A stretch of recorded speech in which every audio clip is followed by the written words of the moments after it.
Good morning, peasants. Welcome to another episode of The Peasant's Perspective.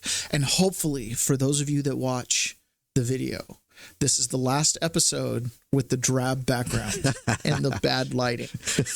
We are a high quality, high production value podcast. You're getting what you pay for here. You get what you get when you pay for it, and you're not paying. So you need to subscribe at Gone for Months at Peasants Per.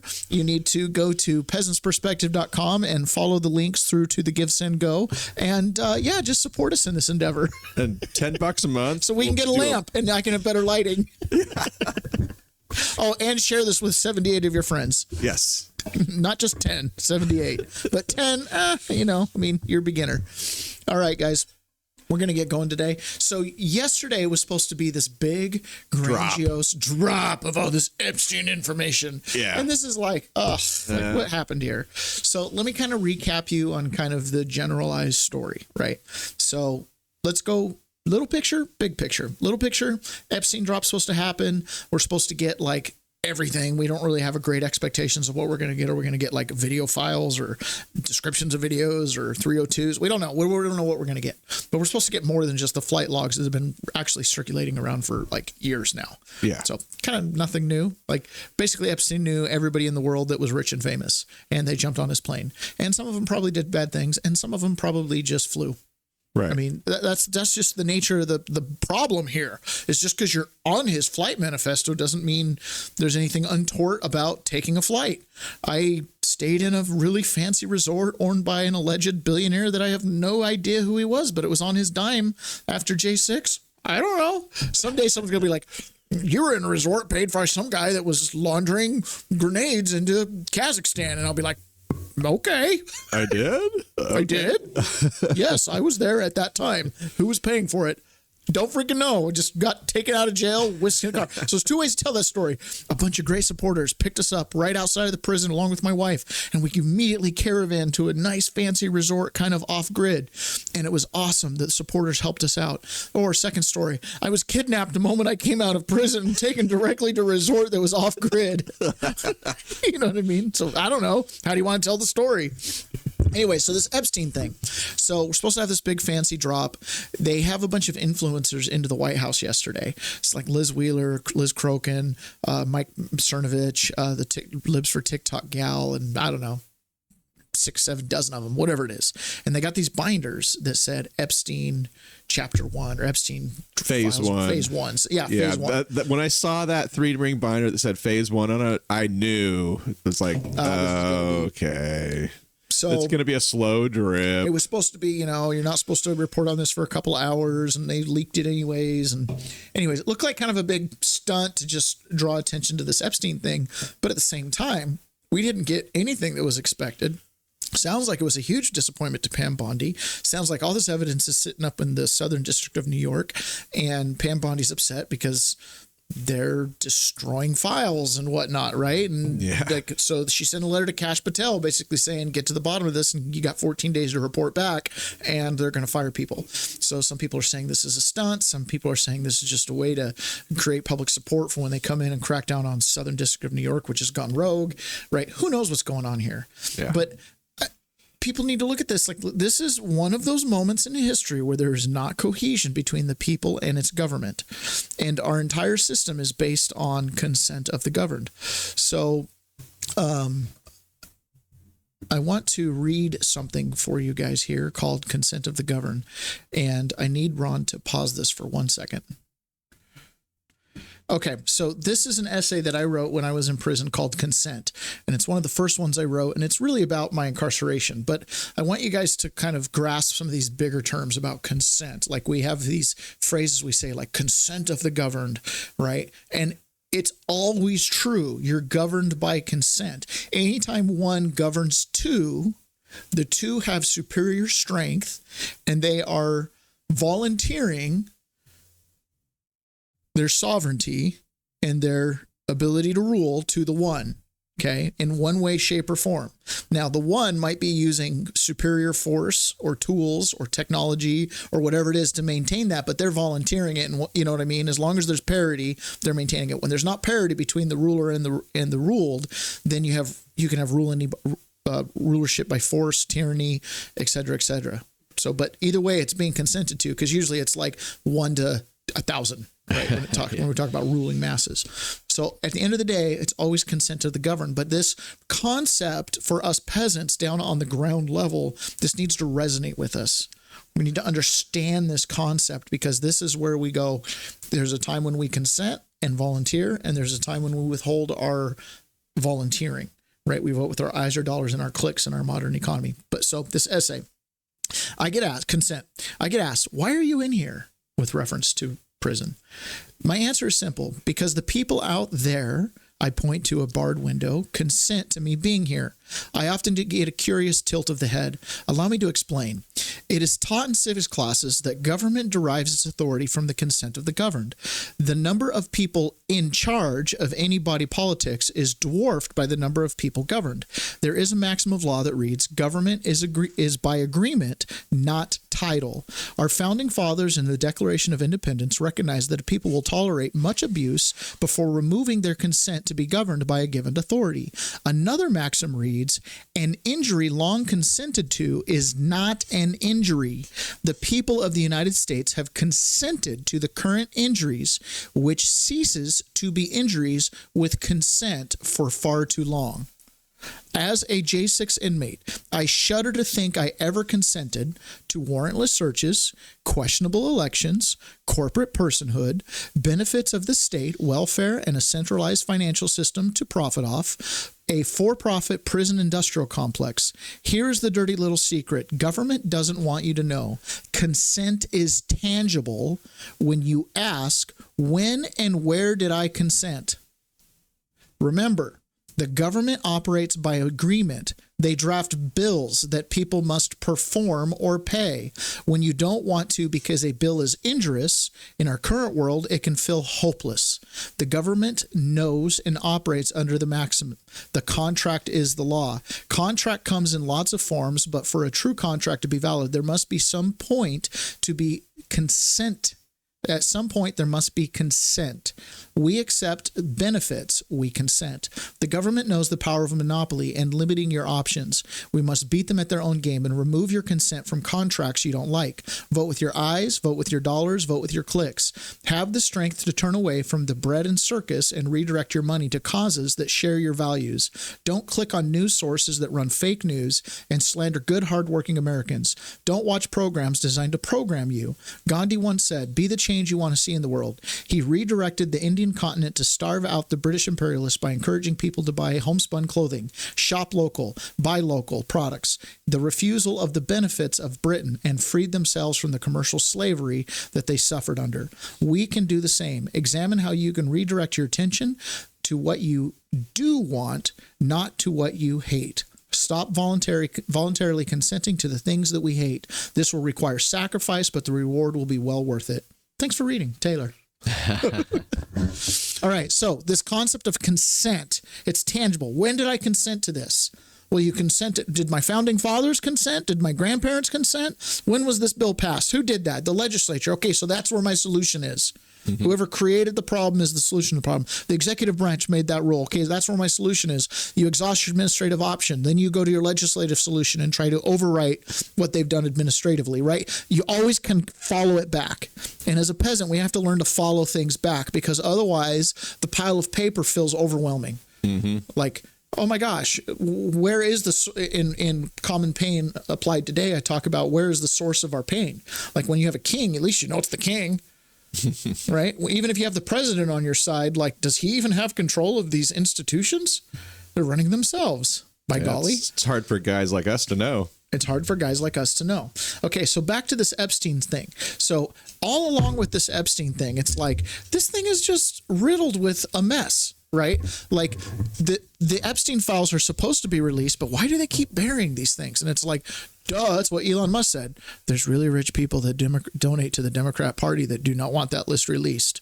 And that can be A, because they were up to nefarious activities, or B, they weren't, and they just are guilty by association in this situation.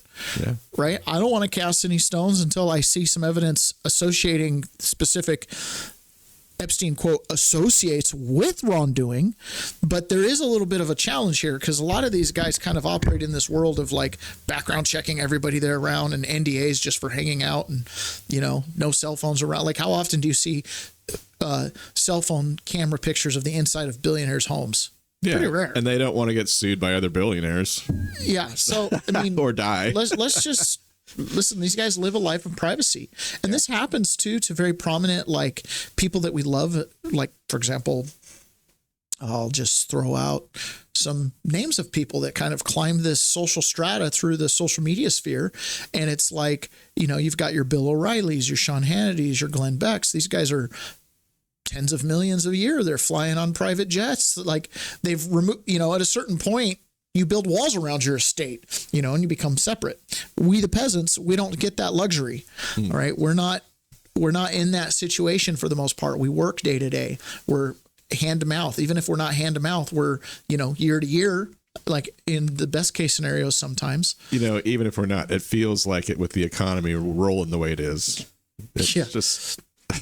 So anyways, we demand accountability. So the Epstein thing is one of those like real highlights, because here we have this guy that was previously found guilty of sexual offenses. Listen, the sexual offenses he was found guilty of down in Florida that he pled to and served like 13 months on home detention or some ridiculous work release. Whatever, it's behind thing. us. That same exact activity, that same charge, I served time in prison with guys that were serving 15 years.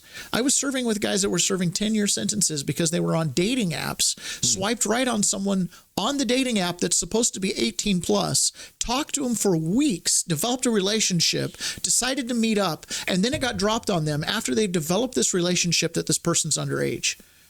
Now, the only right solution there, FYI, is thank you, no thank you, delete the conversation, and you might consider deleting the app.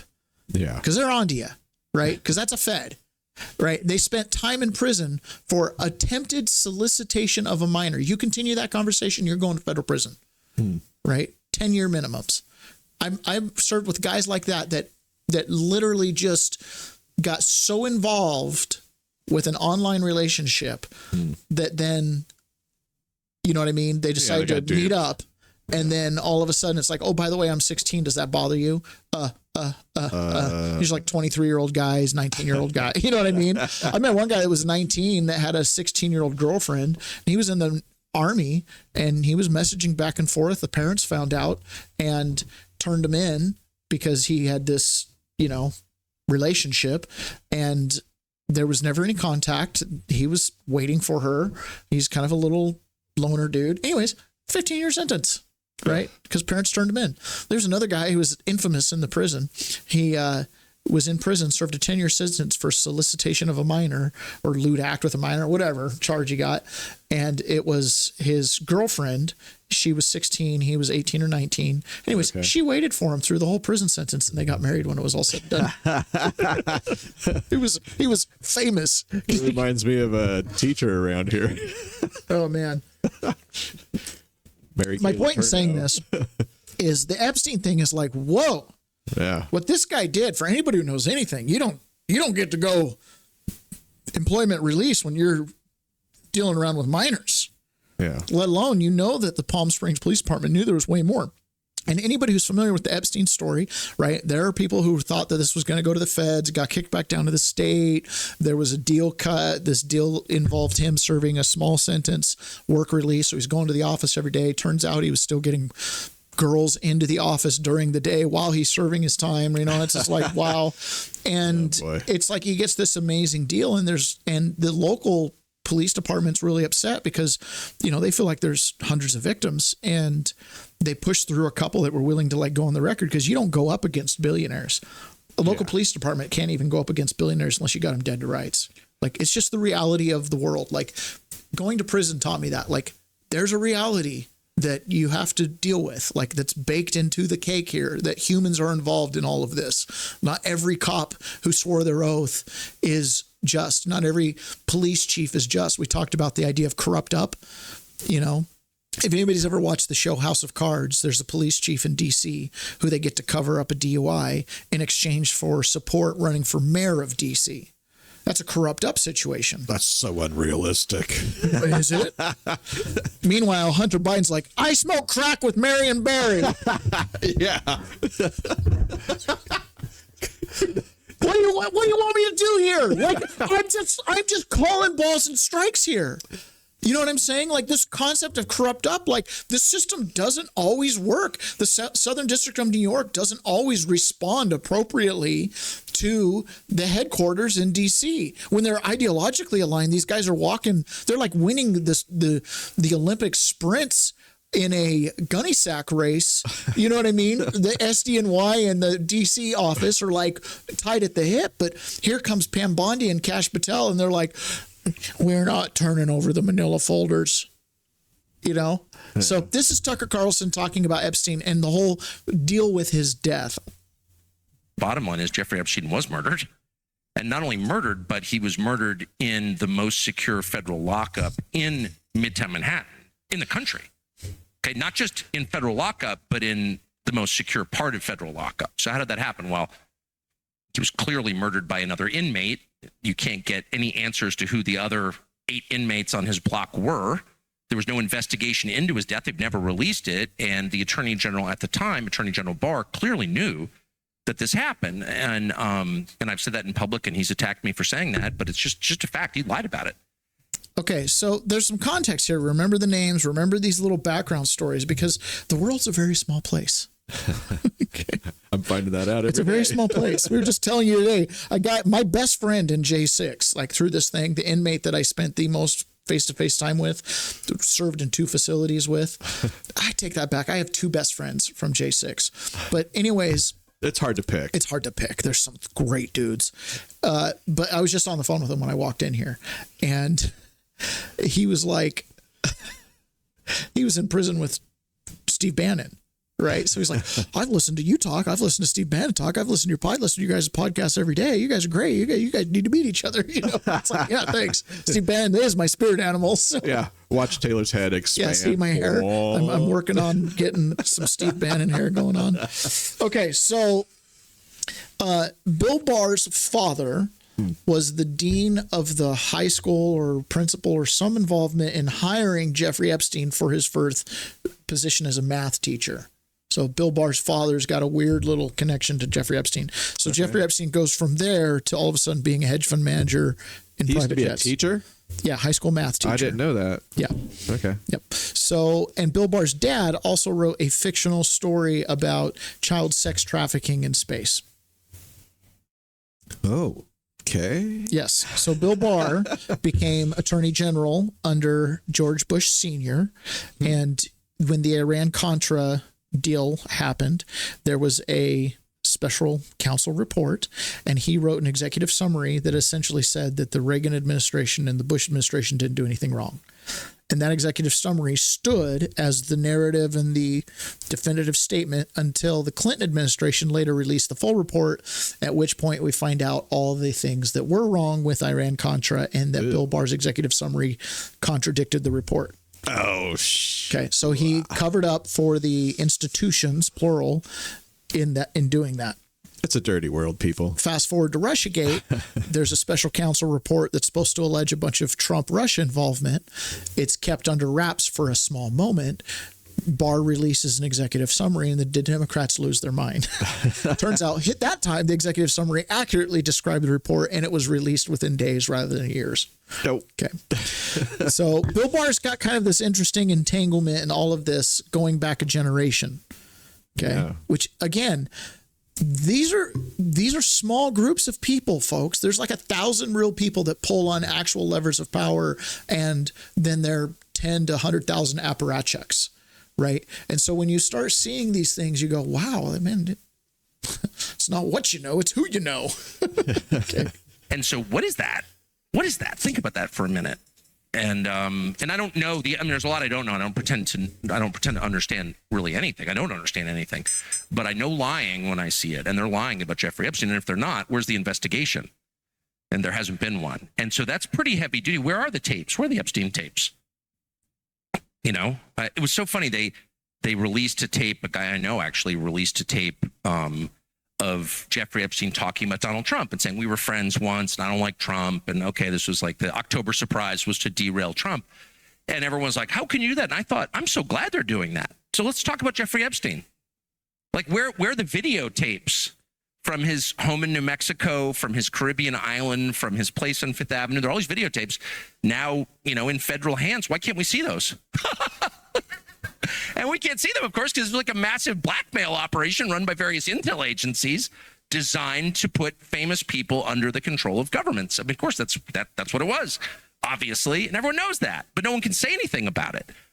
And as a friend of mine said, we were talking about this one night, and he goes, because the intel changed hands. So now instead of being under Jeffrey Epstein's and his power broker's hands, you're under the FBI's hands. Or are those the same hands? No, kind of, you think about it, like if you're able to kill somebody in the secure block in federal lockup in Manhattan and get away with it, probably not someone you want to dick around with. Like that's a powerful force, and that's a fair point, but it's still worth saying out loud because it's worth living in a transparent, honest country. It's bad to have rot like that. It's bad to have crimes like that committed in front of our faces. We can't do anything about it. It makes everyone feel impotent. It makes everyone paranoid. It makes everyone feel like nothing's on the level. We wind up with a society where no one believes anything. And I feel like that's where we are. The number of people I know who are like, wow, I've become a really deranged conspiracy theorist who doesn't believe in the moon landing. I must know 100 people who said that to me in the last 2 years. And trust me, if you don't feel that way, you're just not admitting it, because you do feel that way if you're paying attention. And that's a bad way to feel.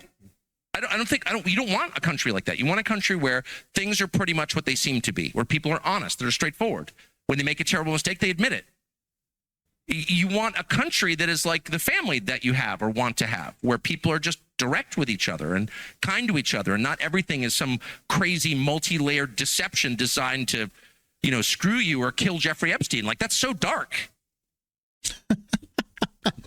I really feel like Tucker has had like this come to Jesus moment at some point. I don't know when it was, but he talks about shilling for the Iraq war and the war on terror and looking back and regretting that.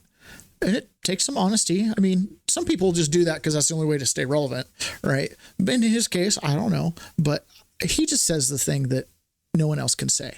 And I love it. He's got the platform. He's got the platform. Yeah. But again, this week, we're consenting to this. So Pam Bondi, while the whole time that video was playing, there was the letter that Pam Bondi sent to Kash Patel. So Pam Bondi's response was this. He says, the FBI is entering a new era, one that will be defined by integrity, accountability, and the unwavering pursuit of justice. There will be no cover-ups, no missing documents, and no stone left unturned. And anyone from the prior or current bureau who undermines this will be swiftly pursued. If there are gaps, we will find them. If records have been hidden, we will uncover them. And we will bring everything we find to the DOJ to be fully assessed and transparently disseminated to the American people as it should be. The oath we take is to the Constitution, and under my leadership, that promise will be upheld without compromise. I sure hope so. Those are good words. They're saying all the right things, but because this is on the backdrop of this. This is Benny Johnson reporting on FBI whistleblowers talking about documents being destroyed. You maybe give us a closer in perspective as to what the subversion is happening inside of the building right now. I mean, it's obviously you're going to have like an antibody reaction to somebody Absolutely. like Kash. I'll give you a big one that I heard recently, which was already passed on, is that there are FBI servers that are sort of standalone, and people inside the FBI have been working night and day to destroy files on these servers. And I was told that once these files are destroyed, the way they are set up, that even Elon Musk could not restore them. So that's happening right now as we speak. That's happening with Kash Patel being the director. It was happening before he got there. And so that subversion, like I said, started immediately. And it's only going to continue. These people, here's another example. I was told last week, right out of the gates, Kash Patel came out and said 1,500 people, 500, you're going to Alabama. You're still going to be headquarters personnel. You're going to Alabama. 1,000 of you, you're going out to the field. He said this long before the election, even, that he said if he was in charge, he would say, let cops be cops, and so go out and be cops. Already, people are saying, we are not going to comply with that. We are going to make it seem as if we transferred. We're going to do what they call, quote unquote, paper transfers, and we're not going to obey these lawful orders. I don't know if you heard Stephen Miller in the last few days. He came out and has given a great civics lesson on Article 2 of the Constitution. The FBI falls under the executive branch, and you have these career bureaucrats who say, no, we answer to no one.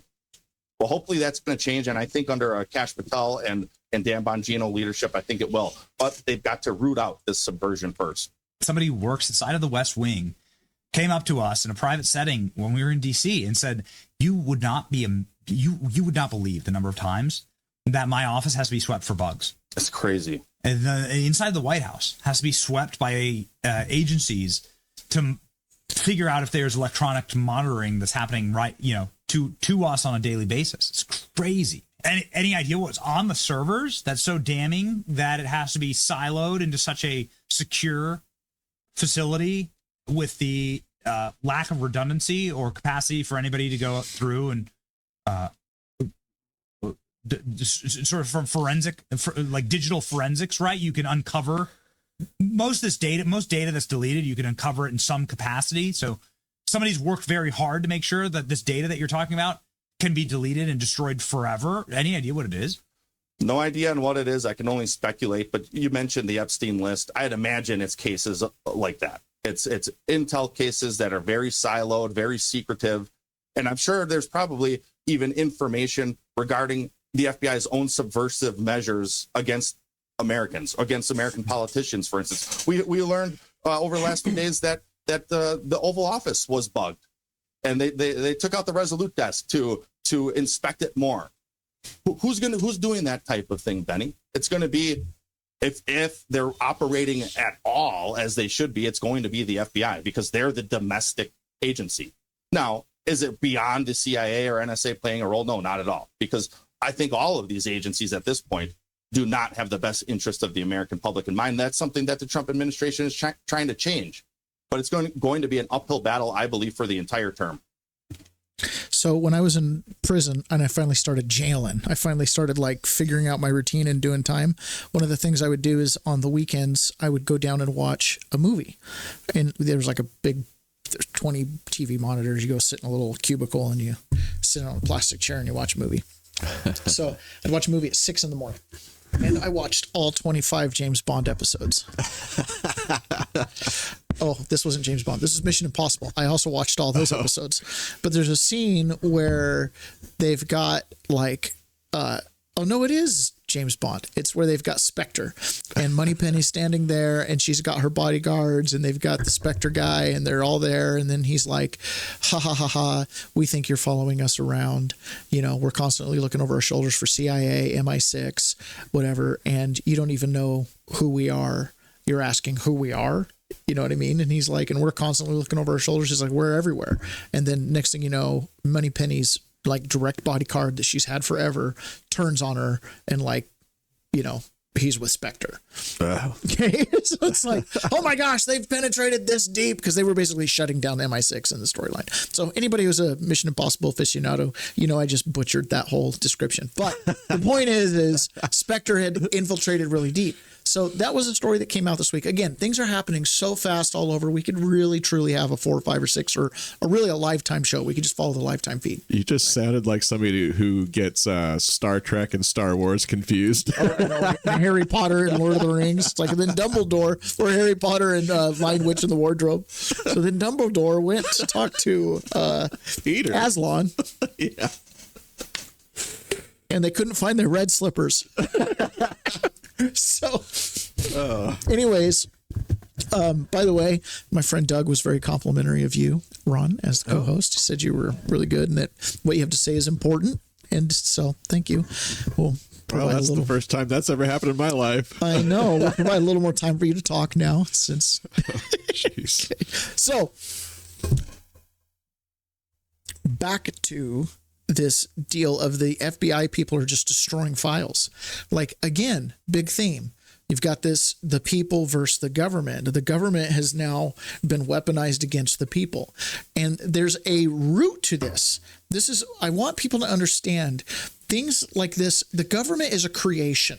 It's a construct. It's governed by a constitution, which is designed to constrain. It's because it's been constructed. It's been given definite boundaries and form. Right? Does that make sense? Yeah. This is incredibly important to understand because we didn't get here on accident, right? This isn't just like a haphazard thing where it's like, well, everybody's just not doing their job. In some cases, they're doing their jobs, and they literally show us that they're doing their jobs, right? So symbolism kind of follows this. So when I've gotten to federal prison, one of the things I noticed was the guards, their patches have the American flag on it, like the United States military, with the stars facing forward. Do you know why the stars face forward on an American military patch? As you're going into war. You're going into war. You're marching into battle. Mm-hmm. So if a United States guard is wearing a military formatted American patch in a prison with United States citizen inmates, what's going on there? They're going to war. I guess. They're at war. Okay. You see captive, that. The federal government workers who wear United States flags typically wear them in a military format, and because they're at war with the people. This comes from the Trading with the Enemies Act all the way back to 1917. Right. That's a really weird detail, but it is. But the thing is you have to recognize it's a deep revamping, right? Policy is people. So you got to have the right people to implement the right policy, but you also need some real restructuring of how we're formed to really solve the problems. Otherwise, all we're doing is we're fixing it, but we still have the tools available to then go and injure citizens' rights. Mm-hmm. You see what I'm saying? And we consent to it because we get something for it. We're getting a benefit for it. We're getting safety, freedom, good trade, no pirates, right? Like in our mind, we're making these trades, but what we're getting for it is Pakistani education on art, degenerate Western art. Right. And a suffering economy. And a suffering economy, and LGBT chat rooms with our intelligence agencies, and pride flags at state embassies around the country, and yeah, right. And we're like, and the world's on fire, so we now have pirates. You know what I mean? I'm not going sailing in the Indian Ocean anytime soon. So because they've been weaponized, and here they are just burning files down. Wow, why? Right? They want to frame the story. And I wouldn't be surprised if they're not able to get the data on these servers, molded into the way they want them. We could have an EMP strike anytime soon here. I mean, we're like what Tucker Carlson said is a foreign government. Most people presume it was a foreign government that was involved in killing Jeffrey Epstein. And when I was in the BOP, I talked to I've got one guy who actually was in the prison when Jeffrey Epstein was killed. So I've got a prisoner story there. That's not going to go on air. The other one was a BOP guard said, well, when Jeffrey Epstein killed himself, that affected all of us. We had all these extra checks and security checks. And I'm like, yeah, but you're still not wearing body cameras. Yeah, but we had to go through and audit all the camera system and make sure it worked. I'm like, okay. Come on. Anyways, he was under the guise that it could never happen again because it embarrassed the BOP. And I'm like, that's irrelevant. No, they don't care about embarrassment. No, they care about accountability. Right? Man, I got the hiccups. Hit pause real quick. I just had too many things going on there. I was like talking, swallowing, chewing gum. Which, by the way, sorry about the gum. This is I did the inventory of how did I get the hiccups? I was like, I got gum in. I'm like, got my rhythms all off. Okay. So additionally, we're finding out. So, that's basically what we're saying is recognize the people, right, which are down here as subject citizens, are also up here in the people category, and in the middle is government. So the people are free in their natural state. We're just hairless apes, right? Collected together in tribal bands. And we get together and we form a government. We construct a government. We create a construct. And we construct a government and we give it bounds via a constitution. And then it creates the office of citizen or subject or resident or whatever label you want to put on you outside of man or woman, living being. Being being the key word there. People. Does that make sense? And so what's going on is the people have been absent. They've just been silent for a long, long time. And thus is the way with people. They're very unaware of their role as the creator, the consent giver, and they get stuck in their role as citizen, vessel, subject. Does that make sense? Yeah. And they don't recognize the government. So then it becomes this adversarial relationship because the government is set up. The people are not only the creator, but they're also the beneficiary. We've the just government's the become trustee. complacent. Yes. But when the government moves into the role of the creator and starts to make executive decisions, okay, not through representative government or whatever, you get special interest. There's a million things that can happen, from corporate corruption to individual corruption. All of that happens, and now you've got this weaponized government. So they're burning servers, they're denying orders, you know what I mean? And they're like, well, we're trying to preserve the Constitution. No, you're trying to preserve the government. Yeah. You're not trying to preserve the Constitution, because the constitutional order is when your subjects voted and came over the top with a president and his cabinet and a House and Senate and a judiciary, all through constructed legal lawful means, both, right? And came in, took control. Now you're seeing this, they're weaponized now, but now they're weaponized up, but they haven't seen the people show up. People who have moral decision-making capabilities, right, and know their role, show up and actually sandwich the government. So all of a sudden we're like seeing what we've just reported on. The servers burning. Here I've got an article from The Guardian. #AltGov, the secret network of federal workers resisting Doge from the inside. And this goes through and talks about how this #AltGov was basically a way for the government to bypass its own bureaucracy for efficiency's sake. Like, hey, we need disaster release for a hurricane. The natural path of that form that I filled out for that FEMA grant money is like a 3-month process. So I'm just going to get on this little chat room and let everybody in line know to just hurry up and e-sign it so it can get done. So like they had their own little efficiency methods, but that created a communication network within the federal government and the agencies to, outside of government accepted channels.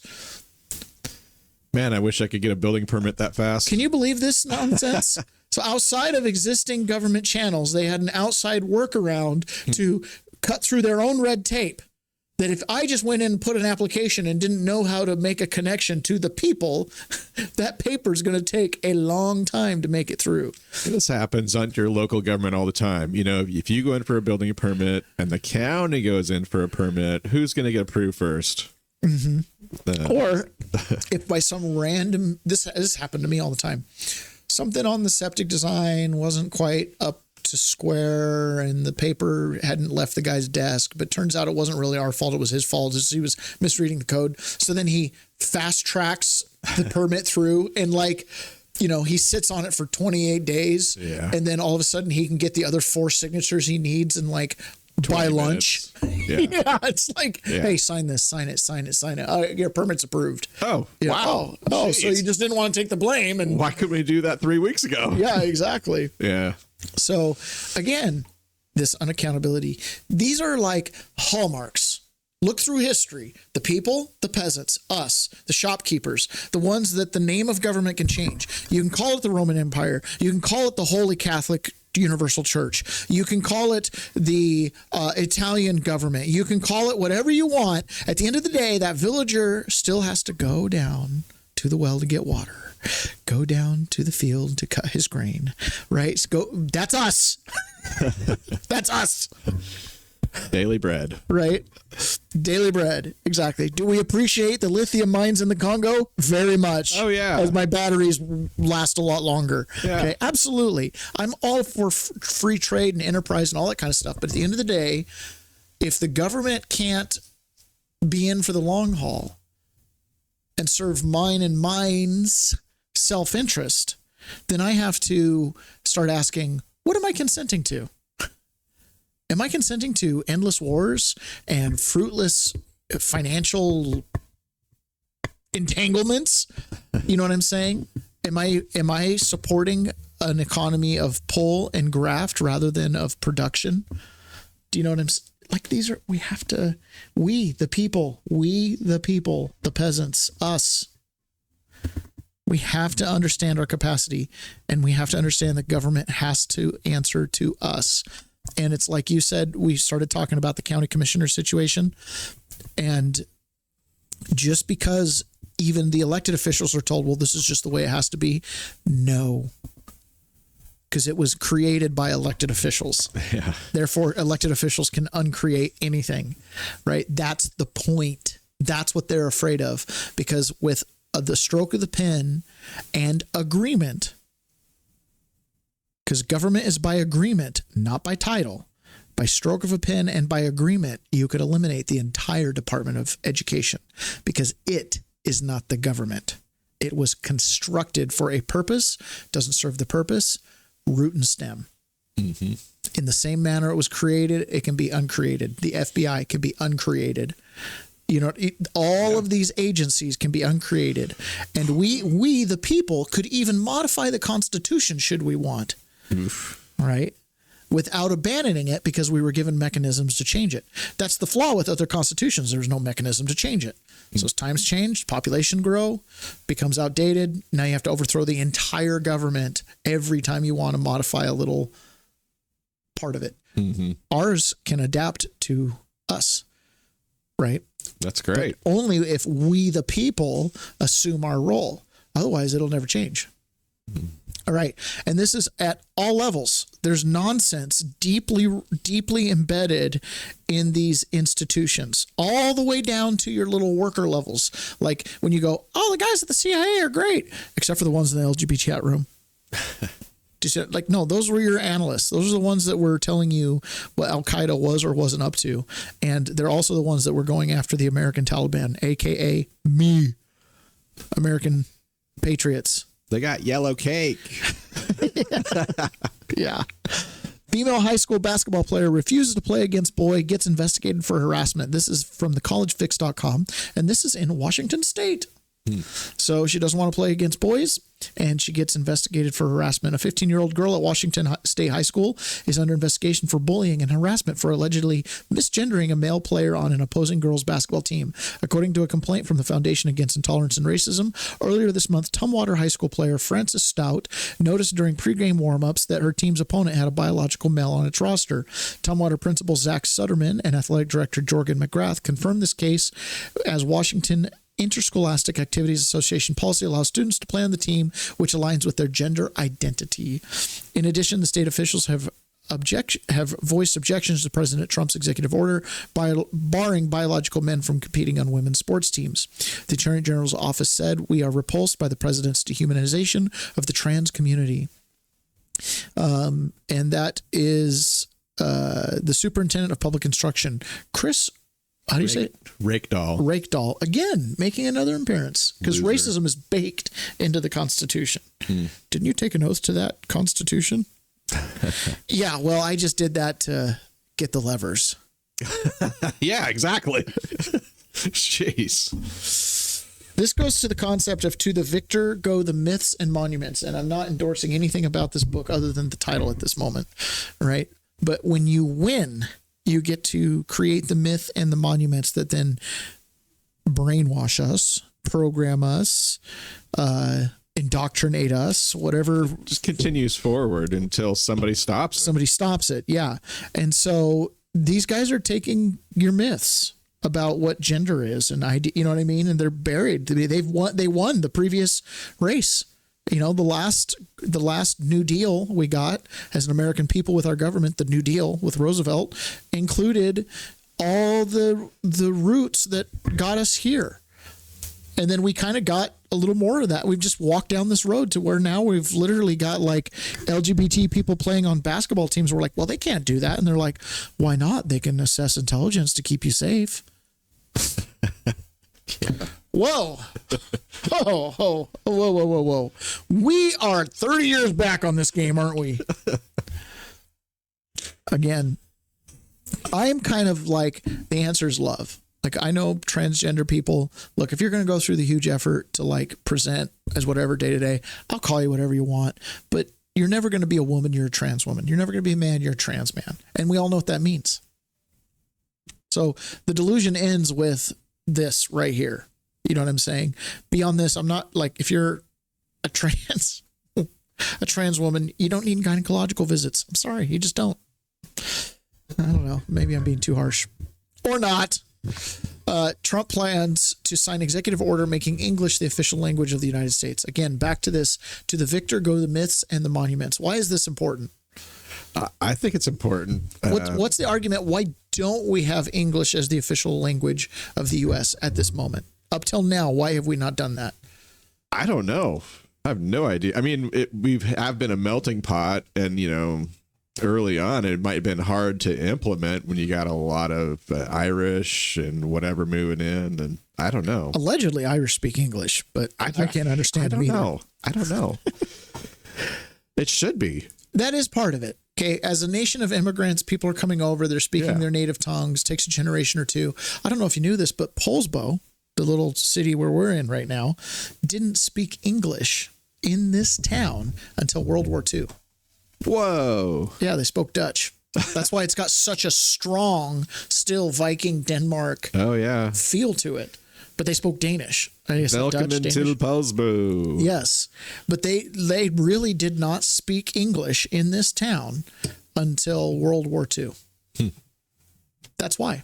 Because you had enclave populations that spoke whatever language was the predominant immigrant group long into the middle of last century. Basically, World War II was kind of the end of that era, and a lot of that came with the building of the interstates and the national park systems, and just that's when America really actually like met each other.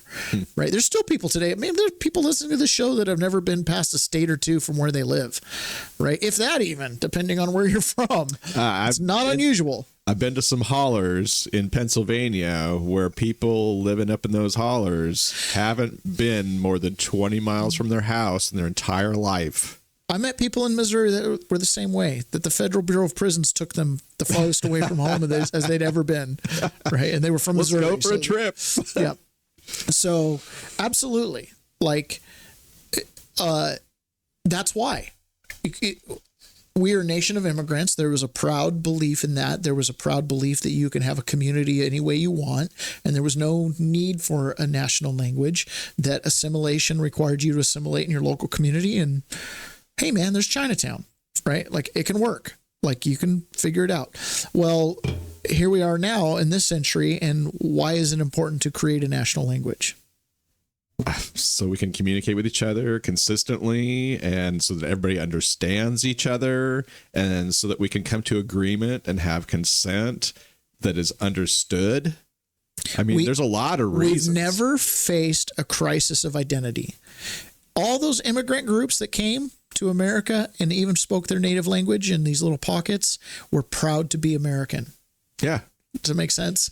Yeah. Like, they were assimilating. They were actively assimilating, sending their kids to universities, right? Schools were taught in English, right? They were actively assimilating. They were proud of their heritage. And that's the beauty of the American dream and the American system. But... And it's okay to, you know, hold on to your culture and all that. But if you want to be in this country, you know, learn English. It was also, with exception of the Asian population that came over, it was almost universally Christian. So there's also a big element of part of what's causing us to lose our identity is not necessarily like Catholic immigrants from South America or something like that. It's the Islamic population that's coming in. They have a different monotheistic view of things, and two monotheistic religions don't really cohabitate. A polytheistic religion can easily cohabitate with a monotheistic one. The monotheistic ones that struggles with their gods, they're just like, well, just throw yours in the pantheon, right? So this is like, these are real cultural things that are like bedrock issues for people. So changing the language right now in this century to English is going to help force assimilation.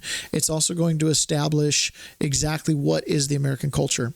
I believe that with Donald Trump, with the 250-year anniversary, you're going to see him highlight a preferred narrative of the patriotism from the Revolutionary War, the Civil War, overcoming our original sin of slavery, right? You're going to see highlighting the stories that we've almost lost, the Annie Oakleys, the Johnny Appleseeds, the Jim Bridgers, the expansion west, the manifest destiny element of our country, even to our expansion into space and into the depths of the ocean and into the far reaches of the Arctic. You know, he's going to rebrand what it means to be America. And part of that is going to be institutionalize a language right now, because the expansion is no longer into the country. It's now us exporting our beliefs and our civilization around the world and potentially into space.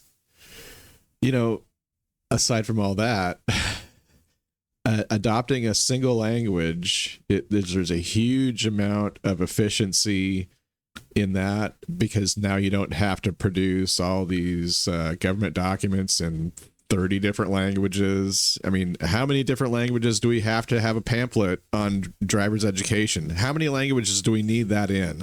Oh, it's crazy. When you go to like the Seattle building department, there's like an office. I mean, just there's a walls wall of pamphlets. It's like, and I'm like, looking for a deck application, and okay, this wall right here is all deck up. It's like Cantonese, Mandarin, some other version of Mandarin, Vietnamese, Malaysian. Like there's literally 40 languages. So hey, Doge, there's a job you can get rid of. There's a lot of killed paper. We don't need that. Yeah. Okay. So remember, too, we've talked to about how the Republican Party has really switched. So this is Steve Bannon talking to Tim Dillon about kind of that switch. We're going to listen to a couple minutes of this. Could potentially be a solutions provider, or at least prepared to listen. The working class is looking for solutions. They're looking for people to listen to them. That's where Trump stepped in. He changed the Republican Party from a country club party to a party working class people in under 10 years, from the time I met him in 2010 to 2000, and he really started getting really involved in probably 2012, 13. In 10 or 12 years, he totally changed a party to be a working class party, because in one of the big things, the Democrats just ceded it to us. They didn't try to fight it. They're not trying to fight it today. The people that actually speak about populism, Ro Khanna, who's very smart, talking about economic patriotism, or Fetterman, they're kind of on an island. You don't They're marginalized. They're marginalized. You don't see them. I keep telling us that you don't see them. It's one thing to talk populism, another thing to get into it. You don't see those guys on MSNBC every night. You don't see them talked about pushed every day in Democratic circles. And these are the guys that are at least trying to come up with working class and populist solutions. And they're kind of on an island right now. The Democratic Party has just totally seen it, because that credential class, they're too precious to want to, get down and kind of deal with working class issues. Why did Bernie Sanders, who had a similar position on immigration at one point to yours, maybe not exactly similar? I don't know. No, I had it totally similar. It was very similar. We just lifted Bernie Sanders' shit. I mean, come on, we just took it. He was 100%. He said open borders is a Koch brothers proposal. Like that's something they wanted. Cato, yes, he understood that. And he understood they wanted to drive down wages. At what point, and Bill Clinton said similar things. Because Bill Clinton, remember, the Clinton's power all came from the white working class. That's how they survived that's how they survived in Arkansas. That's how he won the presidency. And that's how Hillary Clinton saved herself, or at least for a while, against Obama when Obama ran the tables on her in the primary in 2008. What changed in the Democratic Party? The cultural of it, the cultural issues overwhelmed it, and that's why Bernie Sanders never had a shot. As soon as look, the capitalist today, the whole invasion of the 10 to 12 million, and I'm just talking about people that came from January 20th, 2021, when Biden took office till Trump. Right. That's a 10 to 12 million people. That was the Koch kind of corporate class, the Chamber of Commerce guys with the open borders people. But what they did is they wanted to kill inflation by flooding the zone with low-skilled workers. I mean, the Federal Reserve was very open about this. They said they were going to do this. And they did it, that 10 to 12 million. Well, Bernie Sanders, you can't defend American workers. You can't defend American citizens of every ethnicity and race until you're prepared to go hardcore in immigration. You can't have the world come here to your own country that your family's been here for generations, busting their ass to make this country better and to make the communities better, and have the world come in here and compete with you, not just with with the low skill jobs, but also with the phoniness of the H-1B visas, and that we don't really have any legal immigration in this country. It's all a scam. So it's the all H-1B visa, and I wanted to talk to you about. All right. So Trump has reshaped the party. He's reshaped the way we look at things. And you've got to realize it's the mechanisms, right? Like it was the Koch brothers and their alliance with the Chamber of Commerce and the open borders ideological crowd combined with the financial crowd who wants to mop up inflation because they've overprinted. Okay. So how do you, like, money is just water. It's currency. Literally, it's just water flowing, right? Cash flow. You get all this synonyms with flowing water and charges and electricity and water and current. It's all the same. So money's got to go. It's got to come back. It's got to come. It's got to be created. It's got to go out. Checks got to come back. It's got to be cash at the place of which it was created. So they created all this money so they have to mop it up. So one of the easiest places to mop it up is all these illegal immigrants that down in their native country, they're making $500 a year. Up here, they're making $50,000 a year. Well, they're mopping up 50 grand and plugging it into the economy and all the little spots it needs to go, all the little convenience stores it needs to make it to. Well, those are like policy decisions made by people appointed by us. So who set this up? So I want inflation to go down, but I want immigration to go away. Well, you can't have both. So you're going to get immigration and a little inflation. Okay. But that's like craziness. And going to be like, well, why couldn't we deal with the border as a standalone issue? And then we can increase legal immigration, right? Hey, we want immigration. We just want it legal. And he's over there saying we have no functional immigration system really at all. Okay, so step one, shut down the border. Well, why can't you shut down the border? Remember yesterday we talked about Dan Crenshaw? Yeah. And his, just his trading proclivities. Well, listen to this clip about going to war with the cartels. After 24 years, I retired and went. This is Laura Logan, by the way, interviewing this ex-government law enforcement guy. I think he bounced around. Immediately, trying to get the cartels designated as foreign terrorist organizations to build that architecture out so that local, state, federal, DOD, and the IC could work with a whole new set of authority. It's stunning that it took President Trump to do this. A lot of people are not aware, up to 72 hours before he signed that, we had Republicans trying to stop him. Can you say who? I can. Yeah, absolutely. Who? Dan Crenshaw. And it's well documented. I mean, these things are just insane. That's pretty interesting. Let's pause there for a moment, because I may or may not be in possession of a document that I may or may not show on this show. What do you think? Should we show it? Yeah, you should. She has a document showing Dan Crenshaw essentially involved with, let's see, it says,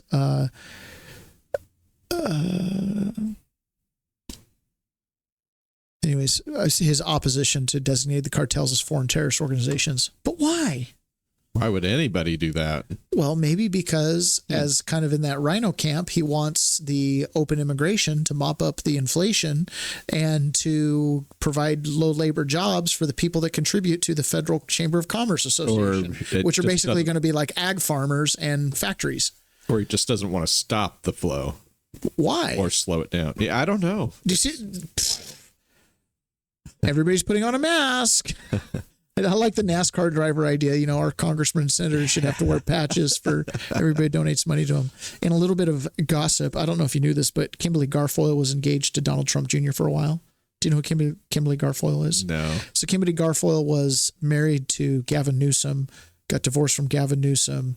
Then she kind of went conservative, or maybe always was. I don't know. Started dating. Say that again. Gavin Newsom's ex was Donald Jr.'s fiance.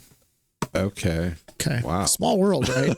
So she was considered the secret weapon because she had all the inside info. She called herself that, the secret weapon. She had all the inside information on what's going on. This sounds like Courtney Love. Yeah, it's crazy. So she and Don Jr. apparently broke off their storied engagement. Okay. And she got appointed to ambassador in Greece. Now she's Puerto Rican, right? So if you go to Puerto Rico, it makes sense. She goes to Greece. I'm like, oh, she's going to party. Turns out she is. Ambassador Kimberly Guilfoyle's wild Greek party life and young royal suitors revealed after John Jr. heartbreak. Her predecessor issues very catty warning. Anyways, I just think it's funny. These are real human beings. These the are real lighter human side beings. of the show, or what? Huh? Is this the lighter side? A lighter side, yeah. Liz Peek, this comes from Fox News. A gigantic slush fund inside the Biden White House. Climate spending by the Biden White House was always political. Here's how it worked. And they talk about, I guess in the clip, they talk about how they just had a slush fund and they were just funneling it wherever they wanted. Huh. Petty cash. Petty cash. Take it out of the petty cash drawer. All right. So one of our listeners, longtime listeners, most dedicated listener of all, maybe not of all, but she's up there. One of our listeners in England wanted us to talk about Keir Starmer coming to England. So let's play this little clip of a little statement Keir Starmer made with the press conference with Trump, and we'll just talk about overall this guy. From His Majesty the King, not only sending his best wishes, but also inviting the President and the First Lady to make a state visit to the United Kingdom. An unprecedented second state visit. This has never happened before. It's so incredible, it will be historic. And I'm delighted that I can go back to His Majesty the King and tell him that President Trump has accepted the invitation. So thank you. Our teams will now work together to set a date, and we look forward to welcome you in the United Kingdom. Thank you once again. Thank you very much. What a beautiful accent. I would have been president 20 years ago if I had that accent. Thank you. Trump's making everything a joke. Okay, so Raheem posts this. This is a cute moment, but when you remember Sir Keir Starmer is canceling elections like a dictator, cracking down on free speech, oppressing pro-life Christians, abetting radical Islam and grooming gangs, and cozying up to China. Not a great day for the White House. Okay, so these... in a geopolitical sense, right, there's really only a handful of serious power nodes in the world. There's the United States, there is China, there's Russia, and there's India. I can't think of any other country that wields the capabilities that those countries have independently. North Korea is up and coming all the time. Okay, so then you've got a step below that where you have these other countries that are geographically typically much smaller, fractions of the size, and they might be rich in one resource or another, but they might not be able to be like truly self-sustaining in a 21st century type of way. But they're always trying to pop off and they're always on the come up. Yeah, but they can't, like, the United States can defend 21st century because we can, to build a pencil, you need like rubber from Africa and metal and, graphite from here. It takes like 6 continents to build the pencil. Well, we can defend the ships that move the products to and from. And you know what I'm saying? Like Russia can defend their shipping. India's got the population size to do it. So basically what I'm saying is, while we still live in a world where we're the hegemonic power at the moment, obviously China is like right there to we're about to become a dual, and then Russia's in this, in the mix. Nuclear powers, et cetera, et cetera. Yeah. Then you've got all these sub-countries that are extremely important, extremely advanced, technologically there, but they don't have the population or the manufacturing base. Okay.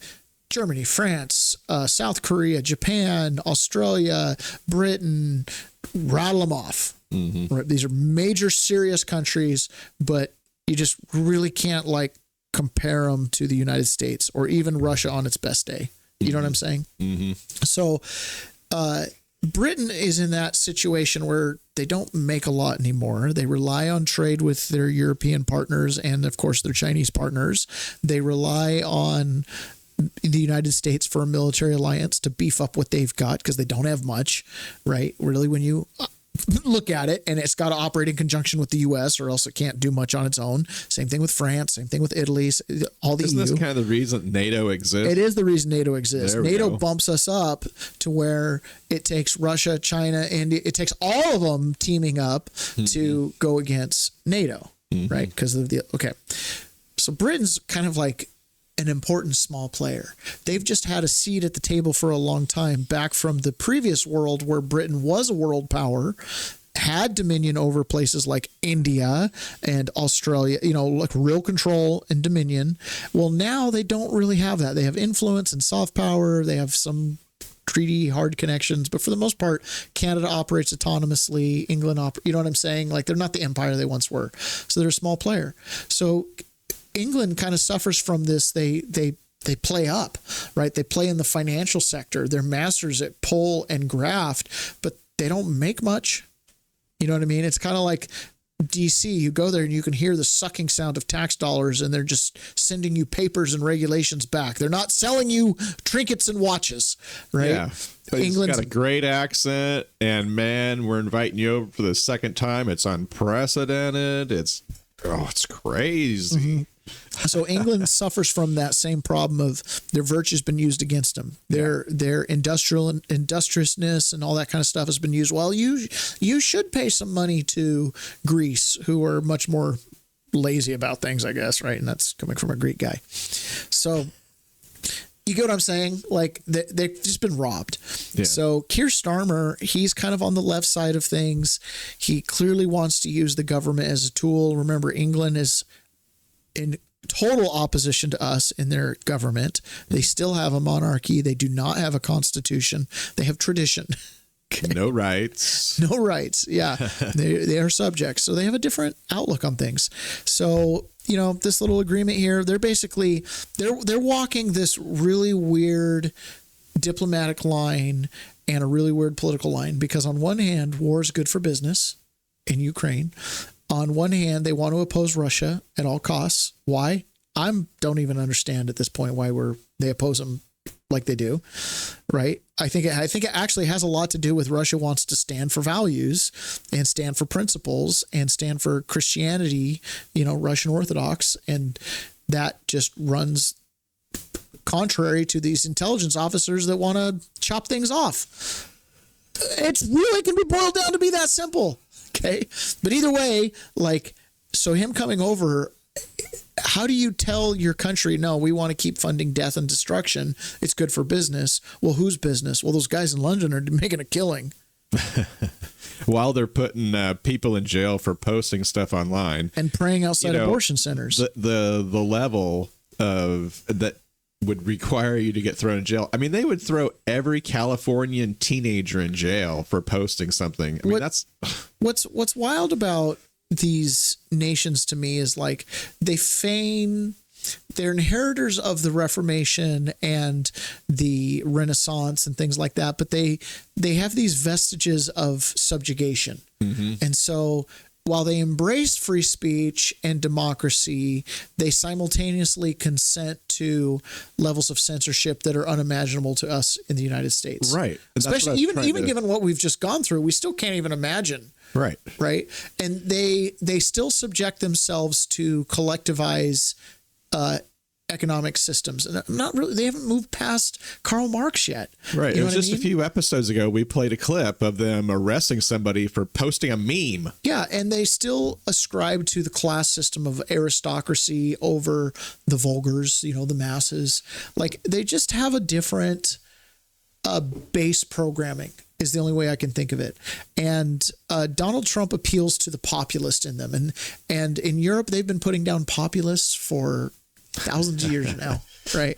So, and America's based on populism. I mean, we just have a different DNA in that regard, and I hope we keep it. Okay, so that was really it for today. Lots of stuff happening. There is no way that I can just cover everything, but I like to look at these bigger themes, the stuff that comes across my feeds, and I want to look at them and just bring them down to our level. As a peasant, listen, governments can come and go, but we have to live here. When I was in college, political science, and I'm reading about these empires and these nations, and there's these narratives you go from, the Republic of Rome to the Empire of Rome, and then you move on to the Catholic Church, and you move on, and it's but for the farmer, that vineyard over there has been around for 5 empires, and it's still being worked the same way it was worked from Rome to Italy. You know what I'm saying? As a peasant, I was under British rule, and then I moved to the frontier and I was under no one's rule. And then they became a state, and then I was under U.S. government rule. And then my family moved even further west to Mexico, and then it became America. And it's like but we, the people, the beings who have to like provide for ourselves, feed ourselves every day, by the sweat of our brow we eat, take care of our families, we have to take care of this stuff. That's the plight of the peasant. And so when we live in these systems, like the government's not the end all be all, it's supposed to work for us. Like that was what the final victory over monarchy was, this idea that we belong to the government or subject to it. And that's what's in our DNA is we the people. And that's what scares to death people who have sworn allegiance to the government and not the Constitution and what that is and how it was created, And a lot of people will hear your rants every day about the government and think, oh, this guy must be an anarchist or something. But don't get it twisted. No, I think government is one of the most beautiful things. I think Absolutely. I love government, and I love the American ideals and the republic, which our flag stands for, but we've lost so much of what we intended. Mm-hmm. And again, what we intended, consent of the governed. It's government by agreement, not by title. Just because the United States wrote the check to the Pakistani kids to learn about degenerate Western art does not mean we the people wrote that check. At this point, there's a disconnect between the person writing the check and the person paying the bill. Correct. We just want to get that connection back. We want to get that connection back. Exactly. And we do that through a representative form of government. And now that we have a representative form of government, we have all the chambers of Congress, we have the House, and we have the judiciary, allegedly. For now, at least as far as the red-blue dichotomy goes. So we need to act. So we need to act now. Yeah. Exactly. So I support what Trump's doing. I think those of you that are out there listening, share the show. This is the perspective that we the people need to have and prevail. So take action, people, and share this. Yeah, share this. I am Christian, but I am absolutely not pro any one denomination. I'm pro the values. And we share those values with other religions as well.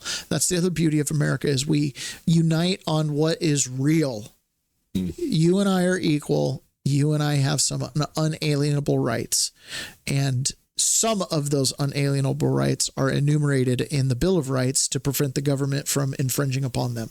And we might see policies or different issues different, but we're all the same family. That's the thing. Bernie Sanders and Donald Trump were talking about the same problems because they're both populists. Their solutions were different, and we can have an honest debate about the solutions.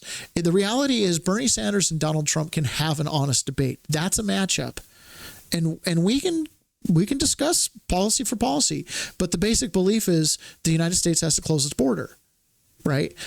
Bernie Sanders wants to control the economy top down. Donald Trump wants to unleash it bottom up. Great policy discussion, but that's because you have a country to run. Currently, we don't have a country to run. Right? So that's the thing. Doesn't matter what you believe. We, the people, have some basics. 2 + 2 = 4. A is A. The sun rises in the east. All right, guys, that's it. And don't forget to follow me at Gone 4 Months. That's the number 4 months. At X and at Peasants Per X. Of course, take a visit to leftbehindandwithout.org and see what you can do to help the children of incarcerated parents. And of course, please visit peasantsperspective.com and just explore the site. It's lots of fun, including the button that says donate here. All right. Talk to you guys later. Thanks. Bye.